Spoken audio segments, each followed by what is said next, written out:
서재에서 전하는 말씀에 여러분 잘 오셨습니다. 오늘은 그 34번째 시간이 되겠습니다. 교회 처음 나와서 믿음 생활을 하려는 사람들을 대할 때 어려운 것 중에 하나는 하나님이 계신다고 하는 것을 그들이 알고 느낄 수 있게 해주는 일일 것입니다. 그런데 하나님은 그의 모습을 볼 수도 음성을 들을 수도 없는 분이니 그저 답답할 수밖에는 없습니다. 요새 세상에 어디 물증 없이 말만 가지고 통하는 세상입니까? 사실은 그래서 목사 노릇하기가 쉽지를 않습니다. 그러나 교회 오래 다니신 분들은 하나님이 계신다고 하는 것은 아주 명명백백한 사실로서 하나도 의심할 여지가 없는 것으로 여깁니다. 그래서 우리는 어릴 때 간혹 성경이나 믿음에 대하여 의문이 생겨도 대어놓고 어른들에게 물어보지를 못했습니다. 실은 교회에서도 성경은 글자 그대로 가감 없이 믿고 받아들여야 한다고 주장하는 사람들이 아직도 많이 있습니다. 그래서 그냥 믿어야 한다고 가르칩니다. 그렇게 못하는 것은 믿음이 없기 때문이라는 것입니다. 그래서인지 어떤 사람들은 예수께서 행하신 성경에 기록된 이적들을 세상의 이치를 따라서 설명하느라고 애를 쓰기도 합니다. 그러나 그런 이적들은 우리가 알고 있는 세상의 이치로는 그 설명이 불가능한 것들이기 때문에 그 설명 자체가 구차해질 수밖에는 없습니다.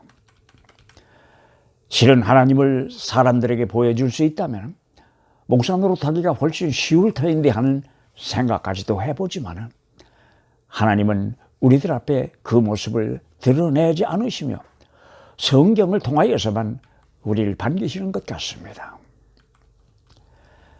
하나님을 대면하고 싶었던 것은 21세기를 사는 우리들만은 아니었던 것 같습니다. 이사야라고 하는 선지자도 이사야에서 45장을 보면 구세주 이스라엘의 하나님, 진실로 주께서는 자신을 숨기시는 하나님이라고 고백하는 것을 봅니다.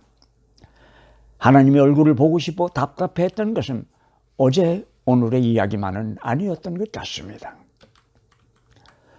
또 출애굽기 32장 이하를 보면 모세가 시내산에 올라가 하나님으로부터 십계명을 받아가지고 내려오는 장면이 생생하게 기술되어 있습니다. 모세가 산에 올라간 후에 시간이 좀 지체되는 것 같으니 불안해진 이스라엘 백성들은 그새를 참지 못하고 아론을 졸라서 금송아지를 만들게 하고 그 금송아지가 자기들을 이집트에서 인도해낸 자기들의 신이라고 외치지 않았습니까?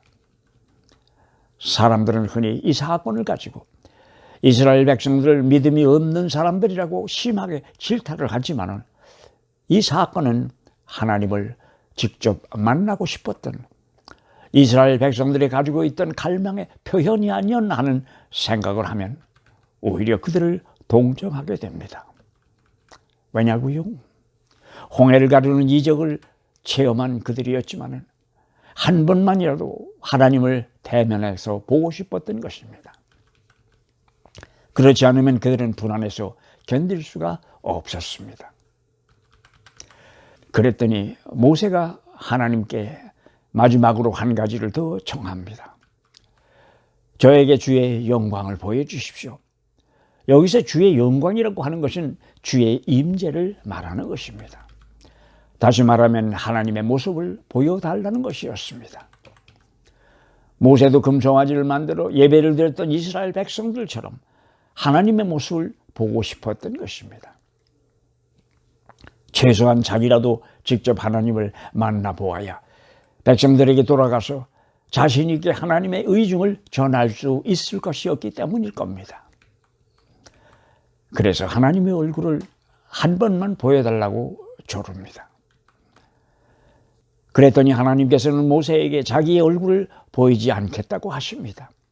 왜냐하면 하나님을 본 사람은 아무도 살 수가 없기 때문이었습니다. 그래서 결국 모세는 하나님의 얼굴은 보지 못하고 하나님의 뒷모습만 볼 수 있었다는 것입니다. 하나님의 임재에는 항상 신비와 영광이 따릅니다. 그리고 이를 설명하려는 인간의 언어는 쉽게 그 한계성을 경험하게 됩니다. 구약 성서에서 하나님을 설명하는데 사용하고 있는 인간의 언어를 보면 하나님도 얼굴이 있고 손이 있고 귀가 있고 앞이 있는가 하면 뒤도 있는 분으로 묘사하고 있습니다. 이것은 어디까지나 인간의 이해를 돕기 위한 상징적인 표현일 뿐입니다. 그러니 하나님에 대한 모든 설명은 상징적일 수밖에 없습니다. 구약성서에 나오는 인물 중에서 가장 가까이서 하나님과 대화를 나누었던 모세조차도 지나가는 하나님의 뒷모습을 볼 수 있는 것이 전부였습니다. 욥기 32장 3절을 보면 욥도 우리와 같은 심정을 토로하고 있음을 볼 수 있습니다. 그분이 계신 곳을 알 수만 있다면, 그분의 보좌까지 내가 이룰 수만 있다면, 이어서 8절로 내려가면, 그러나 동쪽으로 가서 찾아보아도 하나님은 거기에 안 계시고 서쪽으로 가서 찾아보아도 하나님을 뵐 수 없구나. 그렇게 탄식하면서 17절로 내려가면 내가 무서워서 떠온 것은 어두움 때문도 아니고 흑암이 나를 덮은 탓도 아니라고 고백하면서 마치 흑암이 하나님을 가리고 있어서 우리가 하나님을 볼 수 없는 것처럼 묘사하고 있습니다. 믿음은 하나의 여정입니다. 그래서 처음부터 모든 것을 확실하고 명확하게 볼 수 있는 것이 아닙니다. 가면서 하나하나 배워가는 것입니다. 그래서 머튼 같은 사람은 우리는 자신을 내어주는 만큼 깨달음을 얻을 수 있다고 했는지도 모르겠습니다.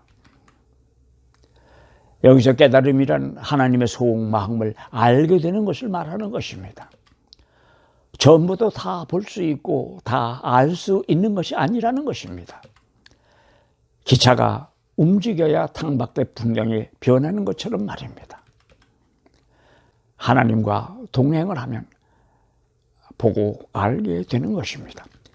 그러니 중요한 것은 과정입니다. 그래서 믿음을 여정이라고 하는지도 모르겠습니다. 모세도 어떤 때는 우리들처럼 확실한 것을 원해서 하나님의 모습을 보여달라고 얼굴을 맞대어 만나기를 원했습니다. 그러나 하나님은 이를 허락지 않으셨고 순간적으로 뒷모습만 보여주겠다고 하시지 않았습니까? 그래서 사도 바울도 고린도전서 13장에서 지금은 우리가 거울 속에서 영상을 보듯이 희미하게 보지만 그때에는 우리가 얼굴과 얼굴을 마주 볼 것이라고 이야기할 때 어쩌면 그의 마음속에 이 모세의 이야기를 되새기고 있었을지도 모르겠다는 생각을 하게 됩니다. 모세도 그리고 사도 바울도 하나님을 완전히 알 수는 없었습니다. 그것은 우리도 마찬가지입니다. 그러나 하나님은 우리를 잘 아시며 우리 하나하나의 이름도 기억하실 정도로 그렇게 잘 아시는 분이시며 우리가 살아가는 한 걸음 한 걸음마다 동해 가시는 하나님이시지만은 훗날 언제인가는 더 이상 거울을 통하여 보는 것이 아니고 얼굴을 맞대고 직접 만나게 될 것이라고 사도 바울은 이야기합니다. 그게 믿음일 것입니다. 모세는 찰나적인 하나님의 뒷모습을 보는 것으로 만족해야 했었지만 우리는 실로 하나님의 형상을 따라서 창조되었다는 서로의 얼굴에서 하나님의 얼굴을 볼 수 있다면 복 있는 사람이 되지 않을까 하는 생각을 하게 됩니다. 또 크레이풀 같은 사람은 그리스도의 얼굴에서 하나님을 볼 수 있을 것이라는 이야기를 합니다. 어쩌면 예수의 초상화가 세상에 그리도 많은 것은 하나님을 보고 싶은 인간의 욕망 때문인지도 모르겠습니다. 그림의 소질이 있고 믿음을 가진 사람이라면 한 번쯤은 꼭 그려보고 싶은 것이 바로 이 예수의 초상화인 것 같습니다.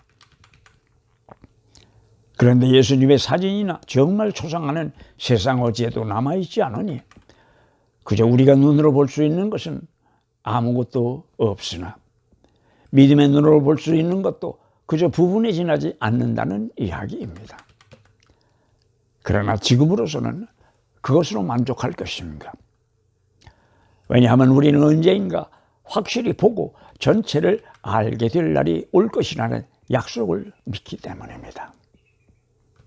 이것이 21세기를 살아가는 우리들의 해결하지 못할 고민이며 믿음이기 때문입니다. 다음 주일 저녁 8시에 여러분 다시 뵙겠습니다. 같이 해주셔서 고맙습니다.